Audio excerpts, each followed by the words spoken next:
جسے اللہ تبارک و تعالیٰ نے عقل، خرد، ہوش، ساری نعمتوں سے مالا مال فرمایا۔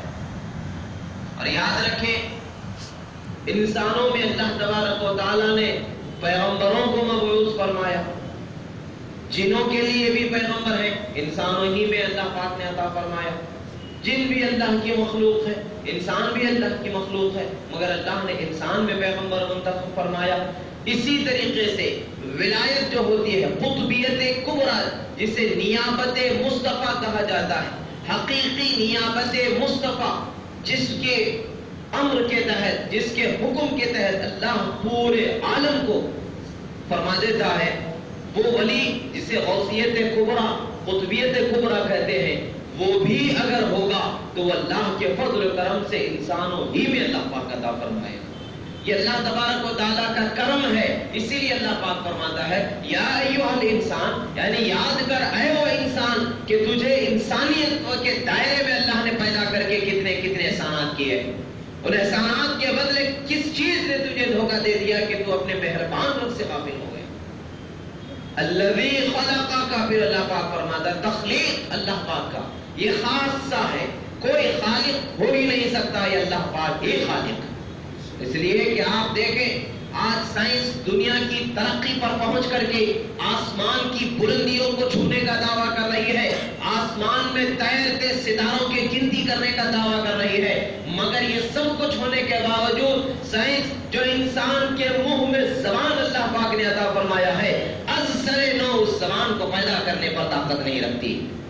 انسان کے منہ میں جو زبان اللہ نے دیا ہے، جس سے انسان کے منہ سے آواز نکلتی ہے، اس آواز سے لفظ بنتا ہے، اور اس لفظ کا ایک معنی ہوتا ہے کہ جس سے ایک انسان کے دل کی بات، ایک انسان کے ذہن میں چلنے والے خیالات کو دوسرے انسانوں کے دل و خیالات تک پہنچایا جاتا ہے۔ یہ عظیم وسیلہ ہے، اسی لیے کہا گیا ہے، اللہ کے محبوب بندوں نے فرمایا ہے جراحت السنان لہا التیام وما جراح اللسان لا یلتام، کہا گیا ہے۔ جب ہم شرح جامی پڑھا کرتے تھے، ہمارے اساتذہ کرام سے ہم نے اس چیز کو پڑھا، وہ بات حضرت امام علامہ جامی علیہ رحمۃ و رضوان نے بطور مثال ہی ذکر فرمایا، مگر امام جامی علیہ رحمہ بھی سچے عاشق صادق تھے، سچے عاشق رسول صلی اللہ تعالی علیہ وسلم تھے، تو انہوں نے وہ بات وہاں پر لکھ دی۔ حالانکہ نحوی درس دے رہے ہیں، نحو کی بات بتا رہے ہیں، عربی گرامر کی بات لکھی جا رہی ہے، مگر گرامر دیتے ہوئے وہ ہمیں یہ بتا رہے ہیں کہ لوگوں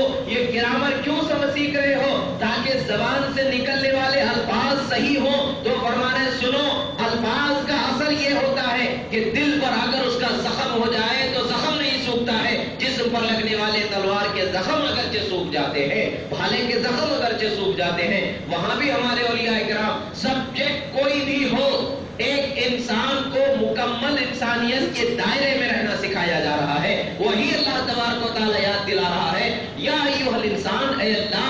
اللہ کے بندے، اللہ پاک نے بہترین طریقے سے بتایا کیا بات ہے انسان کہ تجھے اللہ نے تخلیق فرمایا، تجھے اللہ تبارک و تعالیٰ نے سنوارا، تجھے سب کچھ چیزوں کو تیار کر کے دیا، آنکھ، ناک، زبان، ہونٹ، کان، ہاتھ، پیر، یہ سب کچھ اللہ پاک نے دیا، پھر آخر کیوں تو رب سے غافل ہو جاتا؟ آج ہمارا حال یہی ہے۔ اب کل کی جو تاریخ ہمارے سامنے، جسے اپریل فول کہا جاتا ہے، بیوقوف بنانا، پہلی تاریخ کو بیوقوف بنانا، یہ اس کی تاریخ آپ لوگوں کے سامنے ہونی چاہیے کہ یہ تاریخ اپریل فول بنا تو کس طریقے سے بنا۔ یہ اسلام دشمن عناصر کی مسلمانوں کو دھوکہ دے کر کے پانی میں غرق کر دینے کے بعد میں جو انہوں نے اس دھوکہ دینے والے دن کو یادگار بنایا، اس دن کا نام ہے اپریل فول۔ اسپین کے جو مسلمان ہیں، ان مسلمانوں پر ڈھائے جانے والے، زمین و آسمان کو دہلا دینے والے ظلم کی ایک مثال ہے۔ مسلمانوں پر ظلم کے وہ پہاڑ توڑے گئے، مسلمانوں کو ایذا دینے کے نئے نئے آلوں کا ایجاد کیا گیا۔ دنیا کی جتنی بھی قومیں ہیں، جتنی بھی نچلی قومیں ہیں یا اپنے آپ کے زعم میں ترقی یافتہ قومیں ہیں، ہر قوم کو اگر عزت دی گئی ہے تو الحمدللہ اللہ کے سچے دین اسلام کے دائرے ہی میں عزت بڑھائی گئی ہے۔ اور ایک انسان کو انسان اسلام بناتا ہے تو انسانیت کے جو دشمن ہیں انسانیت کا لبادہ پہن کر کے جو سامنے آ کرتے ہیں اور لوگوں کے ذہنوں کو شیطان جس طریقے سے ولی نما بن کر کے آ کے ہمیں دھوکہ دیتا ہے، جنات جس طریقے سے ولی نما بن کر کے ہمیں آ کر کے دھوکے دیتے ہیں، لوگوں کو ظاہر میں کچھ باطن میں کچھ رہنا، یہ دو رخی چال سکھانے والے نفسانی خواہشات اور تکبر، غرور، یہ سارے جو اوصاف ہمارے دشمن ہیں، یہ سب کے سب اسلام کے نہیں، اسلام کے دشمن لوگوں کے اوصاف ہیں، جو اللہ اور اس کے رسول کی نافرمان لوگوں کے اوصاف ہیں۔ مسلمانوں پر ظلموں کی انتہا کر دی گئی، مسلمانوں کے گھروں میں ان کے بچوں کو ان کی نگاہوں کے سامنے ان کے کلیجوں کو چیرا گیا، ان کے گلوں کو کاٹا گیا، ان کے جسموں کو چھلنی کیا گیا، تیر تلوار نیزے بھالے سے آسمان کی بلندی سے زمین تک کے پٹکا گیا، پاش پاش سب کے ٹکڑے ہو کر کے، بھیجے کے ٹکڑے ہو کر کے زمین پر ذرات کی طرح بکھرتے گئے۔ شرط کیا تھی کہ اسلام سے پھر جاؤ، اسلام سے پھر جاؤ، مگر خدا جس کے دل میں اسلام کی عظمت ڈال دیتا ہے، خدا جس کے دل میں ایمان کا چراغ جلا دیتا ہے، وہ اپنی جان کو 1000 مرتبہ قربان کرنا گوارا کر لیتا ہے، مگر اسلام کو چھوڑنا وہ کبھی گوارا نہیں کرتا۔ یہ اللہ تبارک و تعالیٰ کا بے پناہ کرم ہے کہ اللہ جس بندے پر احسان فرماتا ہے اسے انعام کے طور پر ایمان کی دولت عطا فرما دیتا ہے۔ آج بھی آپ لوگوں کے سامنے یہ چیز چھپی ڈھکی نہیں ہے۔ برما کے مسلمان لے لو، فلسطین کے مسلمان لے لو، ملک شام کے مسلمان لے لو، اور لبنان کے مسلمان لے لو، سیریا کے مسلمان لے لو، عراق کے مسلمان لے لو، کشمیر کے مسلمان لے لو، دنیا کے جس خطے میں بھی اگر ظلم کی انتہا ہو رہی ہے تو مظلوم مسلمان نظر آ رہا ہے۔ قصور کتنا ہے؟ قصور کیا ہے؟ صرف یہ ہے کہ وہ لا الہ الا اللہ محمد رسول اللہ کہتا ہے، وہ یہ کہتا ہے کہ خدا کے سوا کوئی عبادت کے لائق ہے ہی نہیں، نہ گدھا عبادت کے لائق، نہ بیل عبادت کے لائق، نہ بندر عبادت کے لائق، نہ پتھر عبادت کے لائق، نہ درخت، شجر، حجر، نہ چاند، نہ سورج، نہ کوئی چیز عبادت کے لائق اگر ہے تو اسے تنہا ذات یکتا، ذات رب العالمین اللہ تبارک و تعالیٰ ہی کی ذات ہے جو عبادت کے لائق ہے۔ یہ مسلمان کا عقیدہ ہے جو زبان سے بولتا ہے، دل سے مانتا ہے اور اس پر قائم رہتا ہے۔ جب جان دینے لینے کی بات آتی ہے تو جان دینا لینا تو مسلمانوں کے لیے کوئی معنی نہیں ہوتا ہے، بس ایک چیز ان کی نگاہوں کے سامنے ہوتی ہے، وہ کیا ہوتی ہے کہ جان جائے یا رہے خدا کی رضا ساتھ ہے، رضا الہی اپنے سے دور نہ ہونے پائے۔ آج ہم نے اس مطمع نظر کو، معراج انسانیت کو ہم نے بھلا دیا۔ معراج انسانیت کیا ہے؟ انسان کی انتہائی ترقی کیا ہے کہ خدا کی رضا کو وہ حاصل کرے۔ اب اس سے بڑا کوئی درجہ نہیں، اب اس سے بڑا کوئی مرتبہ نہیں، وہ کیا ہے؟ مقام اللہ کی رضا حاصل کرنے۔ آج جو ظلم ہو رہے ہیں آپ لوگ بخوبی جانتے ہوں گے، جس طریقے سے سڑک کے کنارے غریب بچوں کو ہم دیکھتے ہیں بھیک مانگتے ہوئے، اسی طریقے سے آج ممالک اسلامیہ کے نام پر جو بڑے بڑے دولت مند سرمایہ دار حکومتوں پر کرسیوں پر بیٹھے ہوئے ہیں ان کو کوئی فرق نہیں پڑ رہا ہے، مگر یقیناً مظلوموں کا جو مظلومیت ہے وہ ایک نہ ایک دن ضرور رنگ لائے گی۔ دنیا سے تو جانا ہی ہے مگر آخرت میں خدا کی بارگاہ میں ضرور عزت اور اللہ کی بارگاہ میں رضا و شفاعت رسول صلی اللہ تعالی علیہ وسلم سے انہیں ضرور ہمکنار کیا جائے گا۔ ملکوں کی حدود پر بچے ماں باپ کے لیے ترستے نظر آ رہے ہیں، کتنے وہ اولادیں ہیں جو ٹھنڈی سے ٹھٹر کے مرتی نظر آ رہی ہیں، کتنے وہ بچے ہیں جو بم گر رہا ہے تو ٹکڑے ٹکڑے ہو کر کے ان کے اجزاء بکھر جا رہے ہیں، وہ ماں باپ جو اپنے بچوں کے لیے تڑپ تڑپ کر کے جنہوں نے زندگی گزاری ہے، دعائیں مانگ مانگ کر کے اللہ تبارک و تعالیٰ سے انہوں نے اولاد کو پایا ہے، وہ ماں جس نے اپنے بچے کو پیٹ میں 9 مہینے تک پالنے کے بعد میں جب اپنے ہاتھ میں لیتی ہے تو اس کے ہاتھ میں آنے کے بعد بچہ چند سانسیں بھی لیتا ہے کہ نہیں لیتا ہے، اس کے چند ٹکڑے اس کے ہاتھ کے سامنے آ جاتے ہیں، تو ماں کا کلیجہ کیسے پھٹ جاتا ہوگا، وہ ماں کا دل کیسے تڑپتا ہوگا، وہ اندازہ ہم اور آپ یہاں ٹھنڈی چھاؤں میں بیٹھ کر کے اے سی کے کمرے میں بیٹھ کر کے اندازہ نہیں لگا سکتے ہیں۔ میدان میں نکل کر کے ہم جب دیکھیں گے ماں کی تڑپتی ہوئی ایک دل کی دھڑکن کو جب ہم ملاحظہ کریں گے، اس کی تڑپتی ہوئی دھڑکن بھی اگر ہمارے کانوں تک پہنچ جائے تو سر سے پیر تک ہم لرزہ بردار ہو جائیں۔ ایسے عظیم الشان معاملات، ایسے عظیم الشان جو تکلیفیں ہیں، ایسے عظیم الشان جو قربانیوں کی جو مثال دی جا رہی ہے، دنیا میں تو انہیں رسوائی کا سبق ظاہر میں دیکھنے والوں کو لگ سکتا ہے، مگر دنیا سے جب ان کی جان جاتی ہے تو ایسے جاتی ہے کہ اللہ تبارک و تعالیٰ ان سے راضی ہو جاتا ہے۔ آج حال ایسا ہے ہمارے مسلمانوں پر جو مظالم ہو رہے ہیں اس سے زیادہ سخت مظالم آج میڈیا، سوشل میڈیا آپ تک کے معاملات پہنچا رہا ہے، مگر جب اسپین کا معاملہ تھا تو اسپین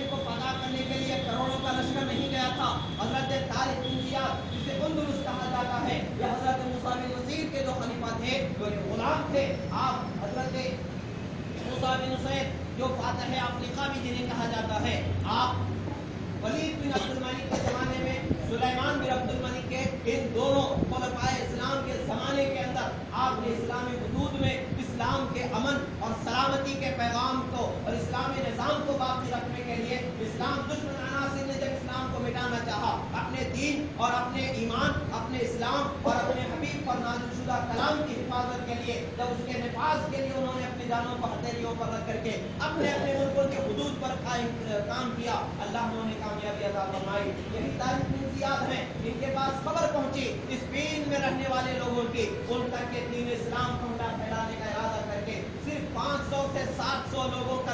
دستہ لے کر کے وہ اس ملک کے اسپین میں چلے جاتے ہیں، جسے آج اسپین کے نام سے جانا جاتا ہے، اور خدائے تبارک و تعالیٰ نے ان 500 لوگوں کو فتح کا صحرا عطا فرمایا۔ پورا ملک ان کے اخلاق کا ایسا گرفیدہ ہوا کہ اسلام کی توتی بوتی وہاں نظر آ گئی اور اسلام کا پرچم بلند ہو گیا۔ گرجا گھر جو تھے وہ مسجدوں میں تبدیل کر دیے گئے، بڑی بڑی مسجدیں بنائی گئیں، ایک اسلام کا ایسا درخشندہ باب وہاں پر قائم کیا گیا، ایک ایسے پھلنے پھولنے والے، ایک علم و ادب کا گہوارہ جسے کہا جائے، فن شاعری کو عربی میں عروج و ارتقاء کی منزلوں پر نئے نرالے رنگ و انداز کے اندر، نئے نرالے انداز اور اس کے الفاظ کی چاشنی کے ساتھ بڑھانے والے شعراء کو دیکھیں تو وہاں پر نظر آتے ہیں، ادبگاہ کو دیکھیں تو وہاں نظر آتے ہیں، علماء کو دیکھیں تو وہاں نظر آتے ہیں، صوفیاء کو دیکھیں تو وہاں نظر آتے ہیں۔ یہ ساری خدمت دیکھی گئی، پورے ملک کو، پورے علاقے کو انسانیت کے جامع میں بسایا گیا، مگر جب بھی قوم نے اپنے اسلاف کو کھلا کر کے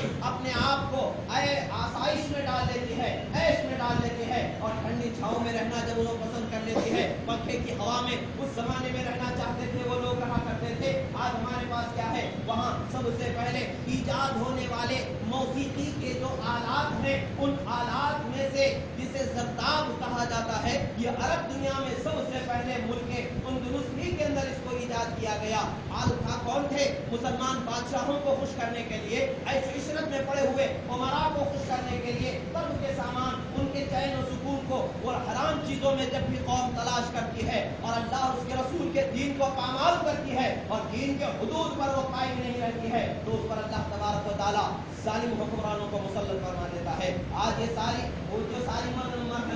منزلیں جو مسلمانوں کی ہیں، ان کے بد اخلاقیوں کا نتیجہ ہے، بد اخلاقیوں کا وتیرہ ہے کہ ان کے سامنے یہ ساری چیزیں رونما ہو رہی ہیں۔ عزیزان محترم، یہ معاملات جو ہیں، یہ اللہ تبارک و تعالیٰ کی رضا جوئی، یہ انسان کے لیے سب سے اہم مقصد ہے۔ اے میں بیٹھ کر کے سونا اسے اللہ سے راضی کرنے والا کام نہیں ہے، اسے تپتی دھوپ میں بھی رہ جانا اللہ کی رضا نہیں ہے۔ وہ جس حال میں رہے، جہاں رہے، اللہ کی رضا اس کی نگاہوں کے سامنے رہے۔ وہ جس کی دل کی ہر دھڑکن رضا الہی کے لیے دھڑکنے کی تمنا رکھے، وہ جس کے جسم میں چڑھنے والی، گھسنے والی، نکلنے والی ہر سانس اللہ تبارک و تعالیٰ کی رضا چاہے، وہ انسان کامیاب ترین انسان ہوتا ہے۔ وہ مسلمان بھی وہاں پر تھے، ایک وقت تھا یہی حال ان کا تھا، مگر ان پر ظلم و ستم کے ایسے بازار گرم کیے گئے، ان پر ایسی ایسی تکلیفیں دی گئیں، مسلمانوں کو چرخیوں پر لگا کر کے سزا دینے والی سزا سب سے پہلے اسپین میں ایجاد کی گئی۔ ہاتھوں کو باندھ دیا جاتا تھا، پیروں کو باندھ دیا جاتا تھا زنجیروں سے، اور ایک گھومنے والی چرخی پر لٹا دیا جاتا تھا،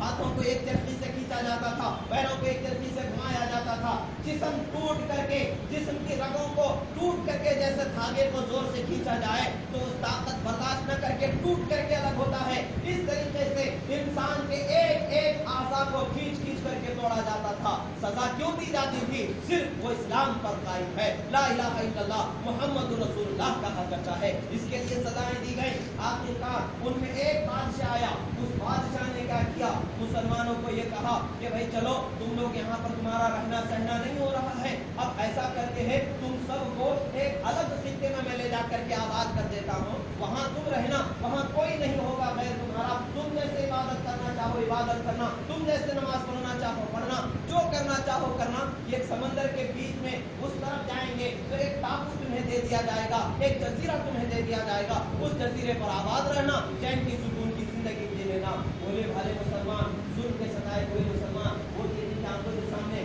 اپنی ماؤں اور بہنوں کے عزتوں کو لوٹا گیا، وہ مسلمان ہے، اس میں وہ بھائی ہیں جنہوں نے اپنی بہنوں کو کھویا ہے، وہ بچے ہیں جنہوں نے اپنی ماؤں کو کھویا ہے، وہ اولاد ہے جنہوں نے اپنے ماں باپ کو کھویا ہے، ظلم سے مارے ہوئے، ظلم کے ستائے ہوئے، تکلیف کے ایک بڑے سمندر سے جیسے ان کو نکلنا سمجھ میں آیا، ان